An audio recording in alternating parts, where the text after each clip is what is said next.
49ers practice is in the books, and today's was entertaining here under some rain in Santa Clara. Drake Jackson had a pick six of Brock Purdy, the defensive lineman, making his return from a hamstring injury. Stretched his left arm out far to tip the ball to himself, and then Drake, no problem sprinting down the sideline. He looked fast. Hamstring healed.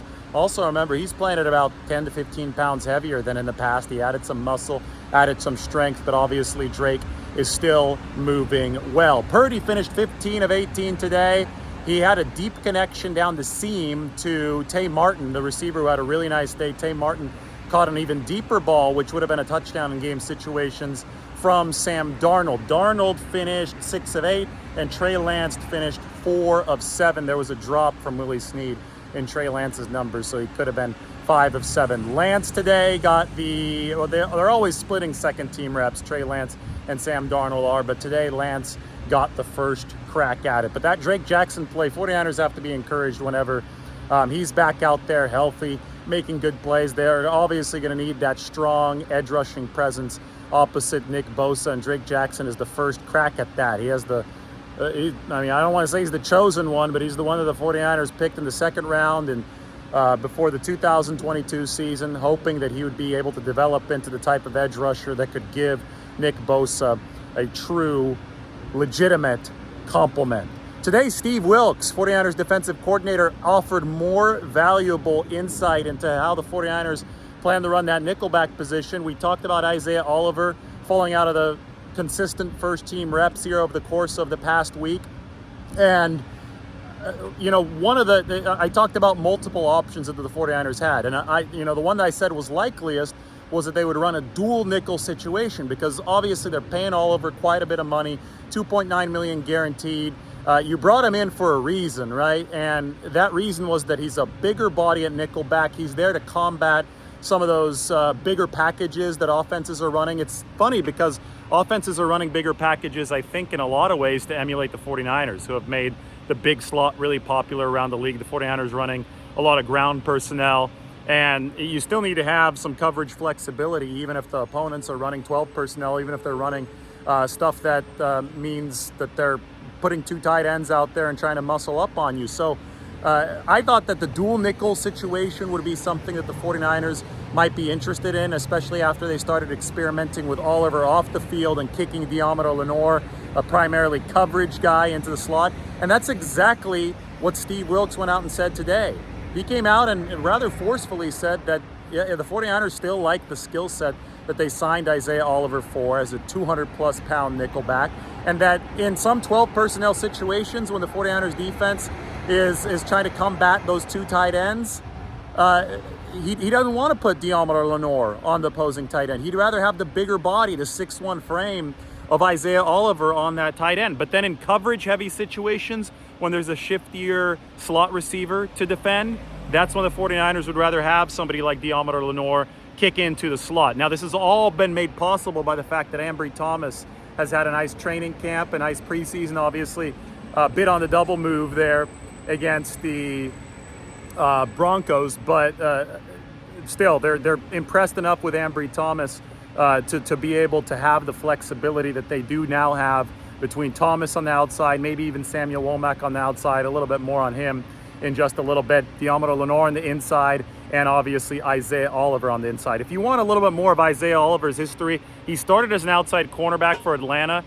His coverage skills were not good enough for outside corner. It was a little too big, didn't have the change of direction, didn't have the speed that the Falcons needed on the outside. So they moved him into nickel, but he did play kind of a glorified third linebacker role with the Falcons. Plays really close to the box, can be a missile on blitzes, good against the run, and that's exactly how Steve Wilks is looking at him. And with all these options, Steve Wilks said, I think it's a luxury that we have all these options on the back end. And you have to agree with him. The 49ers secondary is much deeper than it was even last year. And now they have a coach in Steve Wilks who's a big, hands-on secondary kind of guy. He works with the DBs. Today he was working with Charvarius Ward at practice. I mean, he's running through the drills with them.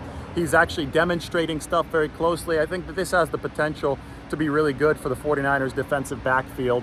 And they're going to have a lot of bodies to mix and match. They haven't run any dual nickel in the past, and that's because they haven't had the specific skill sets to run dual nickel in the past, but they really think they can do that probably with Isaiah Oliver and Diamano Lenore today. I said I was going to speak about Samuel Womack. Ambry Thomas is getting the first team reps on the outside when Lenore moves inside, not Samuel Womack. So I would say that Thomas, who started the game on Saturday as well, right now is ahead of Womack. Obviously, Womack had a great game, a couple pass breakups, and Ambry, although he covered Jerry Jeudy well, did have the double move from Jalen Virgil that he bid on.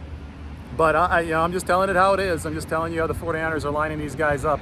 And I do think that Ambry Thomas has the inside track, although that is a competition that we should certainly watch. It was Womack, actually, that was beaten deep today by Tay Martin on the touchdown pass from Sam Darnold. 49ers had a lot of returns to practice today. Kalia Davis, the big defensive tackle, the explosive defensive tackle, used to be a Mike linebacker in college. You rarely, if ever, see a transition like that, but he had the torn ACL in college, so he didn't play last year, has missed some training camp this season. Kalia Davis was back in there for the first time in a while this preseason. He's been working off on the side field, and next to Kalia Davis, we saw Javon Kinlaw. Kinlaw missed the game and the 49ers' most recent practice before this one with illness. He was back home sick. So Kinlaw today, I saw after Davis finished his first go through and the first team retook the field because Kinlaw was playing with the ones, patted Davis on the helmet, congratulated him. It's been a long road for Kalia Davis. I know he's missed a couple weeks here of practice time due to the injury, so it was cool to see Javon Kinlaw acknowledging the return from the stout or potentially stout 49ers defensive tackle Kalia Davis. They say that he reminds them a lot of DJ Jones. If he could become 3/4 of the player that DJ Jones was, the 49ers would be really, really happy with Kalia Davis. Another return for the 49ers today was Elijah Mitchell. Been out with a adductor injury, but the fast running back in for the 49ers, and he caught a nice seam pass today, 20-25 yards downfield from Sam Darnold. Also had a nice run and catch and run from Brock Purdy on a little shorter, not a screen, but a swing pass on the near side. And Mitchell, when he's healthy, I mean, he's the 49ers' second best running back. I don't think there's any question about that, behind Christian McCaffrey, who was out of practice and energetic as ever today. But Elijah Mitchell is healthy again. 49ers hope that it stays that way because he definitely makes this team better when he's out on the field. Speaking of the seam routes, the 49ers hit those seam routes well today. Purdy, I mentioned Tay Martin on the seam, and then Elijah Mitchell on the seam from Sam Darnold. Both of those routes, I think, so key to this 49ers offense and attacking opposing defenses, especially cover 3. Those seams can be open against cover 3. I mentioned a couple days ago, Darnold had missed a couple seam routes in practice today. On the money to Elijah Mitchell, set him up for yards after the catch. The 49ers love to see that. George Kittle, Dre Greenlaw, also both back out of practice, but they did not participate in 11-on-11 drills. Also, swing pass today to Ronnie Bell. And we know that Ronnie Bell, he's started to develop a reputation as a Yak Monster Jr., right? Well, the 49ers are now running plays just for that, to allow Ronnie Bell to have some fun and break some tackles at practice. So that's what happened today. With Trey Lance, I said 7 throws, 4 of 7, 1 drop for Willie Snead. Threw one dangerous one to Tay Martin that Trey Swilling almost intercepted, far sideline, deep out. I'm sure Trey would like to have that back. I think that Swilling, both Treys would like to have that back, Trey Swilling and Trey Lance, because Trey Swilling wanted that pick. Swilling fighting probably for a practice squad spot. He's number 35 in case you're watching these preseason games. All right, that's the update from 49ers practice. By the way, I haven't confirmed this. I'm going to talk to Kyle Shanahan tomorrow, but I think this is the first day that the 49ers have game planned this season, because typically that third preseason game, they've actually put together a game plan for the opponent of the week. That's the Chargers on Friday, because it's the dress rehearsal. You're playing this and you're practicing for this as if it's the regular season. You're running through it one more time before it actually counts. And Shanahan has already said that the starters will play on Friday, and I'm guessing the starters are going to play much longer than they did in week 2 of the preseason. Maybe even a full half for Brock Purdy and that first team offense. All right, catch you guys on the other side. Take care.